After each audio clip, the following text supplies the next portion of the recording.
इनमें से कोई भी ऐसा नमस्कार नहीं है दोस्तों, जो परिचय कम 14 होगा, जो आप सब अगस्त जानते 2025 को हैं कि अनिल जय हिंद यादव इंडियन जी नेशनल इस प्रेस कांग्रेस ने वार्ता को एक आगे प्रेस बढ़ाकर वार्ता की, हमारे नए साथियों जिसमें का परिचय दें। जाने माने सामाजिक कार्यकर्ता और thank you Pavan professor ji. Party में शामिल हुए। आइए जय क्या बापू कुछ जय वार्ता भीम हुई, इस और बात जय को सुनते संविधान, हैं जय हिंद। और समझते हैं। आप सभी ये साथियों सामाजिक को कार्यकर्ता स्वतंत्रता दिवस की डीयू में बधाई। डॉक्टर रतनलाल जी एंड आज लखनऊ बड़ी खुशी की यूनिवर्सिटी बात से है कि हमारी प्रोफेसर कांग्रेस रविकांत भी पार्टी में शामिल हुए हैं। तीन उन्होंने अपने अपने अति विचार व्यक्त महत्वपूर्ण, किए। जैसा कि पवन जी ने आइए बताया, सुनते हैं। व्यक्ति ज्वाइन कर रहे हैं। मेरे सबसे लेफ्ट में है सरदार इंद्रजीत जी। आप जो है पंजाब से हैं और आपके जो ग्रैंडफादर थे वो प्रेसिडेंट ऑफ इंडिया थे, ज्ञानी जैल सिंह जी। आप उनके ग्रैंडसन हैं और लगातार सोशल जस्टिस की लड़ाई में लगे हुए हैं। अभी इन्होंने पटना में एक अति पिछड़ा सम्मेलन किया जिसमें विश्वकर्मा समाज के कई जो अति पिछड़ी जातियों के करीब करीब 25-30 हजार लोगों की एक सभा की और लगातार पूरे देश में ये ओबीसी समाज के जागरण के लिए, उनको एकीकरण के लिए लगे रहते हैं। मेरे साथ मेरे लेफ्ट में प्रोफेसर रतनलाल जी बैठे हैं। ये भी किसी परिचय के मोहताज नहीं हैं। प्रोफेसर रतनलाल लगातार सामाजिक न्याय की लड़ाई, दलितों के मुद्दे, पिछड़ों के मुद्दे और जो इस देश में फिरका परस्ती है उसके खिलाफ लड़ते रहे हैं। बहुत सारी पुस्तकों के लेखक रहे हैं, अनुवाद किया है और ये अपने बारे में डिटेल में बताएंगे। और मेरे राइट साइड पे प्रोफेसर रविकांत है, लखनऊ यूनिवर्सिटी से। इनको भी आप अक्सर देखते हैं टेलीविजन पे, जब कोई दलित मुद्दा आता है या जो सामाजिक न्याय का मुद्दा आता है तो बड़े बड़े चैनल इनको बुलाते हैं। आप भी प्रोफेसर भी हैं और कई पुस्तकों के लेखक हैं, लेख भी लिखते रहते हैं, तो अपनी डिटेल में ही बताएंगे। लेकिन मैं एक बात आप सबके सामने, आज हमारे कांग्रेस परिवार को और मजबूती देने के लिए तीन महत्वपूर्ण तो बहुत हल्का शब्द है, बहुत ज़्यादा महत्वपूर्ण तीन साथी हमारे शामिल हो रहे हैं। मैं हमारे सहयोगी अनिल जय हिंद यादव जी से आग्रह करूंगा कि वो इस प्रेस वार्ता को आगे बढ़ाएं और तीनों साथी जो आप सभी का शुक्रिया, पवन जी, अनिल जी और गौतम साहब।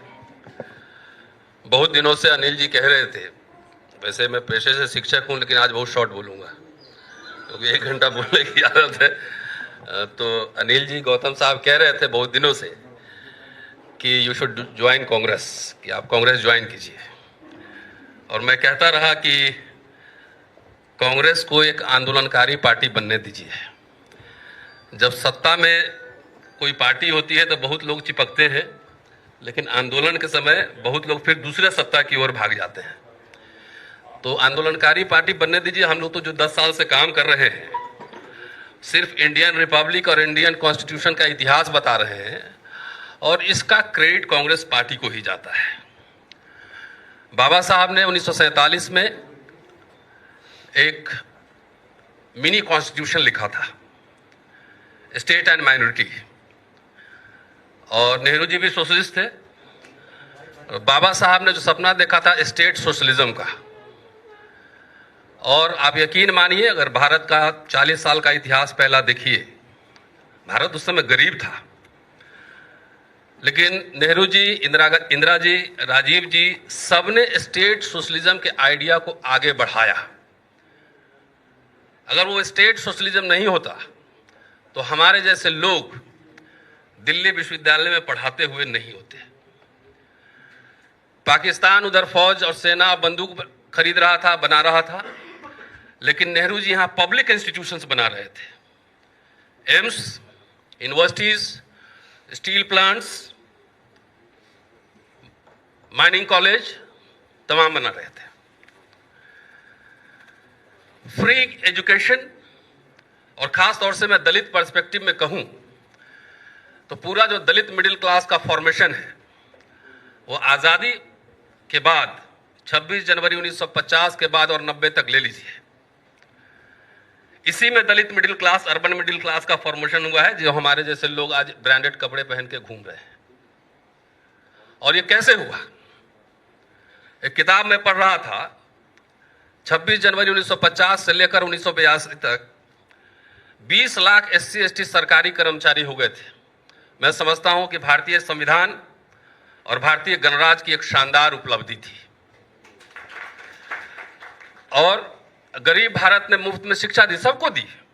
सवर्ण भी बढ़े, पिछड़े भी बढ़े, दलित भी पढ़े, वजीफा मिलता था स्कूल में, ब्लॉक में, गांव में जो लोग पढ़ते होंगे याद होगा। Scholarship, freeship. आप याद कीजिए 70 का दशक, अखबार में एडवर्टीजमेंट निकाल कर बुलाया जाता था कि आइए IIT में एडमिशन होगा, मेडिकल में एडमिशन होगा। तो ये सब हुआ। मोदी जी कहते हैं कि 70 साल में कुछ नहीं हुआ। कौन कहता है कुछ नहीं हुआ? 70 साल में और 40 साल के शुरुआत में जो हुआ, उसी को आप बेच के खा रहे हैं। फ्री में एजुकेशन मिला, नौकरी मिली, पेंशन मिला। इंदिरा जी ने पेंशन भी लाया। और पंडित अटल बिहारी वाजपेयी जब आए तो सबसे पहले पेंशन छीन लिए, डिसइन्वेस्टमेंट मिनिस्ट्री बनाए। क्यों? आरक्षण खत्म करने के लिए। अब मोदी जी आए तो रफ्तार दे दिए। इवन मनमोहन जी के शासनकाल में भी पब्लिक सेक्टर यूनिट बने हैं, कोई गूगल करके देख सकता है। और यहां एक भी पब्लिक सेक्टर यूनिट नहीं बना है, एक कॉलेज, एक यूनिवर्सिटी नहीं बना है। तो गरीब भारत ने हमें जो दिया था, सबको दिया था, वो अमीर भारत 5 ट्रिलियन वाली इकोनॉमी नरेंद्र मोदी जी की सरकार, भाजपा, RSS संघ परिवार छीन रहा है। वोट चोरी हो रही है। और मैं देख रहा था सोशल मीडिया, राहुल जी को 6 महीने लगा एक कॉन्स्टिट्यूएंसी का एनालिसिस करने में, और बीजेपी के MP को एक ही दिन में 4 लोकसभा का मिल गया। जब संवैधानिक संस्थाओं का हरण हो रहा हो, बेईमानी, वोट की चोरी, डकैती हो रही हो, जब पब्लिक सेक्टर यूनिट को तबाह किया जा रहा हो, तो वैसे में किसी भी चिंतनशील व्यक्ति के लिए यह जरूरी है, जो भारतीय संविधान, भारतीय गणराज्य से प्यार करता है, उसमें उसका विश्वास है, जरूरी है उसके लिए कि वो कांग्रेस के साथ है और इंडिया गठबंधन को मजबूत करे। और इसीलिए देखिए, विश्वविद्यालय क्या होते हैं? ज्ञान विज्ञान के सृजन के केंद्र होते हैं। क्रिटिकल एनालिसिस होता है। मोदी जी की सरकार ने विश्वविद्यालयों को किला बना दिया है। आप किसी कॉलेज में घुस नहीं सकते, यूनिवर्सिटी में घुस नहीं सकते हैं।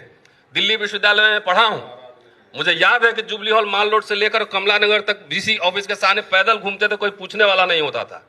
आज किसी कॉलेज के गेट के अंदर घुस के दिखा दीजिए आप, स्टूडेंट भी नहीं जा सकता है, टीचर भी नहीं जा सकता है। तो विश्व गुरु ये बना रहे हैं कि विश्व गुरु बना रहे हैं, ये सवाल सबसे महत्वपूर्ण है। मैं सिर्फ दलित की बात नहीं कर रहा हूं। क्या जब पब्लिक सेक्टर यूनिट बने, जब फ्री एजुकेशन मिला, जब फ्री नौकरियां मिली, पेंशन मिला, तो क्या इसका लाभ ब्राह्मण को नहीं हुआ? आज पेंशन गया तो किसका गया? सबका गया ना। सबसे ज्यादा नौकरी में कौन थे? OBC के कार्ड खेलते हैं मोदी जी। अरे इसी अर्जुन सिंह ने तो कम से कम मंडल 2 लगा दिया एजुकेशन में। इसको मैं क्रांति मानता हूं। अर्जुन सिंह जी ने, उस समय में मिलता था उनसे, मैं और सूरज यादव मंडल साहब लगातार मंडल 2 लाया।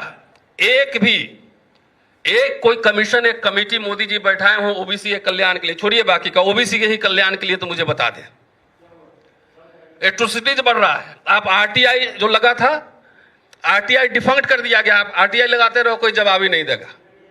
मैं तो सुप्रीम कोर्ट में एक RTI के सवाल को लेकर केस लड़ रहा हूं, मुकदमा में।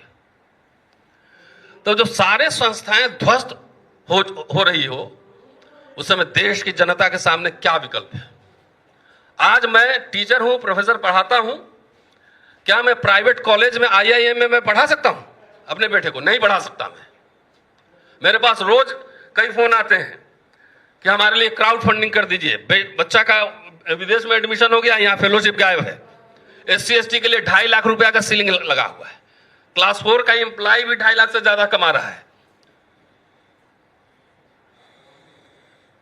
तो ये सवाल सर्व समाज का है। हमने कुछ आरएसएस के हमारे मित्र हैं, मैंने पूछा कि आप नशा चढ़ा हुआ था कि हम हिंदू राष्ट्र बनाएंगे, आप ऊपर सिंहासन पे बैठेंगे और हम आपके नीचे बैठेंगे, यही सोचे थे ना? तो आपको क्या मिल रहा है? क्या सुलभ इंटरनेशनल में ब्राह्मण लोग काम नहीं कर रहे हैं? कर रहे हैं ना, मजदूरी नहीं कर रहे हैं, सारे के रोजगार के अवसर, सारे के बच्चे के पढ़ने के अवसर खत्म हो रहे हैं। बाबा साहब जब साउथ बोरो कमेटी और साइमन कमीशन के सामने आए थे, उन्होंने मेमोरेंडम दिया था कि पागल को छोड़कर बाकी सबको वयस्क मताधिकार मिलना चाहिए। कितने संघर्ष से यूनिवर्सल फ्रेंचाइजीज, वयस्क मताधिकार प्राप्त किया गया था, और ईवीएम से लेकर वोट चोरी, वोट डकैती तक सब खत्म हो रहा है। तो अब तो हमारे वोट की कोई कीमत ही नहीं है। तो ऐसी स्थिति में देश के नागरिक जब आह्वान नहीं करेंगे, जब आंदोलन नहीं करेंगे, तो आपका बचेगा क्या? कुछ नहीं बचेगा। सारे पूरे समाज को अनपढ़, निरक्षर, मजदूर। एक एग्जाम्पल देके मैं खत्म करूंगा। दिल्ली विश्वविद्यालय में मैं पढ़ाता हूं, 28 साल से पढ़ा रहा हूं। एडहॉक, पहले हमारे यहां एडहॉक सिस्टम था। एडहॉक मतलब अगर मैं छुट्टी में 2 साल के लिए जाऊं तो मेरे जगह जो टीचर आएगा उसको फुल सैलरी मिलेगी। तो अभी के हिसाब से मान लीजिए 1,15,20,000 रुपए एक टीचर को मिलेगा। इस सरकार ने एडहॉक सिस्टम खत्म कर दिया और अब गेस्ट मतलब वेतन भोगी से दिहाड़ी मजदूर बना दिया, डेली वेजर कि हर दिन का 1500 कमाइए। अब मैक्सिमम 50,000 से ऊपर नहीं जाएगा। ये क्या किसी एक समुदाय पर लागू है?